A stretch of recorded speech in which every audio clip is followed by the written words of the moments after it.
On today's episode of Mompreneur Tea, you'll get to meet Mosa Mkhize, who's a policy advisor by day, a book publisher by night, and a proud mother of two.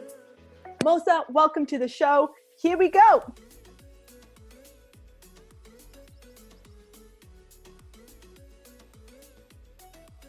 I'm so excited to be here with you today. I am really excited to get to know you. I started the business, it was completely motivated by my daughter.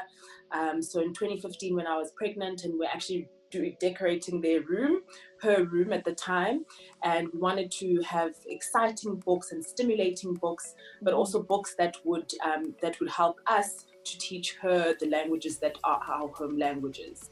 And the long story short is that we searched high and low, and we didn't find the kind of books that we wanted. You know, there were no stories talking, for example, about Nizelande's trip to Cape Town, let alone New York, you know. Yeah. And, you know, stories talking about Nizelande being an astronaut and, you know, and a scientist, and all of these exciting stories which we wanted our children to experience, but also to, like, you know, dream about and all of those. So with due respect, I didn't find those kind of stories that I was looking for.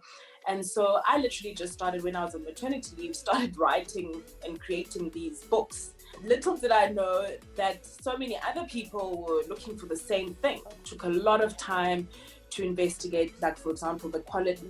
I'll just grab a book here, for example, just to show you. So, for example, we've got our books are board books. I could have very easily just chosen like a normal book, you know, like normal paper. Exactly. But we spend so much time like looking at the different types of board books, different, for example, you know, grams, like the thickness of the page, etc. Understanding the binding process, for example, knowing what a ISBN code is, for example. I mean, you name it, you know. And then finding like the most amazing translators after getting to a position where we'd, like, you know, saved enough money to print the books. I opted to go for the non-traditional route of self-publishing because I really believe in this wholeheartedly. In terms of the response now that you entered the market, was it what you expected? How did that feel? I was nervous, you know, and because I was like, what if there's something wrong with this? You know, I felt like, what if there's something wrong? What if there's a typo? What if there's a translation mistake? And then I just had to tell myself, you know, imagine all the things that will go right, you know. And I must tell you, to this day, I am overwhelmed by the response that people have to the books, because everyone is just like, we've been looking for this. Finally, we've been looking for this. I feel such a sense of privilege that my small business gets to play such an important role in children's development. A friend of mine took it as far as saying, you know, she feels that Origins is playing such an important role in terms of nation building. She even said, you know, in terms of, you know, we get to learn about each other's cultures, each other's languages. Origins, what made you come up with that name? You know, it's such a funny story. We spent so much time trying to think of a name. And actually, my mom came up with the name. She came up with the name. So, you know, her motivation around the name is, what Origins is about is that, you know, if you think of the word origins, it reminds you of your essence, who you are, you know, kind of your being. There's a strong element of language that's associated with that. And that's literally all that Origins is about. It's about expressing who we are and what we're about as humans through, you know, through our linguistic diversity and the celebration thereof. So what would you say your greatest challenge has been as a mompreneur? Finding time, you know, to really dedicate time that's kind of proportionate to the amount of passion that I have for this business. I've tried now to, like, rope in the family into origins, you know, to the best extent that I can, so that it becomes like a family thing, and so that I'm able to, while we spend family time, you know, I still get to like tick a few boxes relating to origins. Imperfection is the greatest form of happiness. Don't know if this is true for you as well, but when I'm happy, the whole household is happy. When I'm miserable, amen to that, right? When I'm miserable, the entire house is miserable. So perfection's not a thing, you know.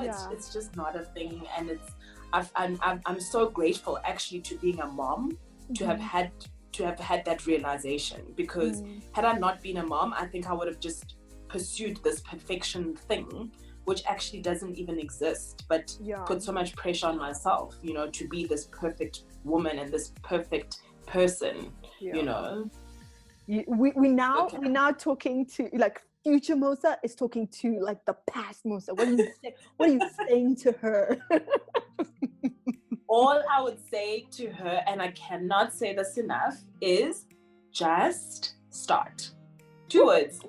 Just start.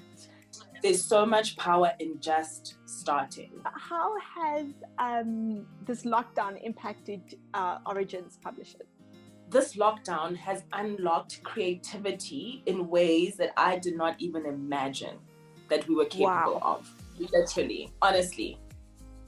If you had told me like a month ago that we could do virtual readings, I would have been like, okay, cool, because obviously I do tech, I know tech, I worked in tech. Yeah, that's cool. But I wouldn't have thought that so many people would actually, that there'd be such a significant uptake, you know? That people would be so excited about virtual readings. I mean, virtual readings? Why don't we just have a reading where we can physically hold hands and like sing and dance? But we get to do that anyway, you know? And so for me, it's been so exciting actually to see the business evolving, to see us getting creative. So a business hack for me would to leverage technology, like to leverage it and use it all out. So for example, there's such amazing platforms and apps that exist out there to make your life super easy, or let's say easier and more efficient. For example, you know, there's an app called Later, which you can schedule all of your social media posts for the rest of the year. I mean, honestly, so you literally can, you know, there's so much that technology offers us today that makes the life of a mompreneur so much easier. Little gift for you. It's from my sponsors, Tinganda Tea, which I'll give to you after lockdown when we actually meet for a real cup of tea. So now I'm giving to you over the top there. Thank you so much. I am the biggest tea lover ever. So that gift is right on point. Thank you so much. Thank you. Chat later. Chat later. Bye. Thank you so much for watching, guys, and a huge shout out to my sponsors, Tinganda Tea.